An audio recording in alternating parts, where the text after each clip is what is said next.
আসসালামু আলাইকুম। সবাই কেমন আছেন? আমি অতসী ক্রিয়েশন থেকে ছোট্ট একটা ব্লগ নিয়ে চলে এলাম। মেয়েকে স্কুল থেকে আনতে যাব, তাই আর কি বের হচ্ছিলাম। তো আমার মনটা খুব একটা ভালো ছিল না, শরীরটাও ভালো না। তো যখনই ক্যামেরার সামনে নিজেকে একটু দেখছিলাম, তখন মনে হচ্ছিল না আমি সুস্থই আছি, ভালোই আছি। তো নিজের আত্মবিশ্বাস নিয়ে এই তো হেঁটে হেঁটে যাচ্ছিলাম। সুস্থভাবে বেঁচে থাকা আল্লাহ পাকের আসলে অশেষ নিয়ামত, যেটা আসলে বলে শেষ করা যাবে না। আমরা যখনই আসলে অসুস্থ হই, তখনই দেখা যায় নিজের প্রতি একটু যত্নশীল হই, একটু কেয়ার করি। এটা আসলে সবসময় করা উচিত।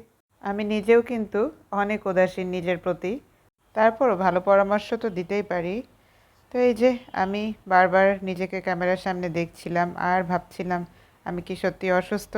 ডক্টর 1 মাসের ওষুধ দিয়েছে, আমার আর ভাল লাগছে না ওষুধ খেতে, কেমন জানি অসুস্থ অসুস্থ লাগছে। সবাই ভালো থাকবেন, আল্লাহ হাফেজ।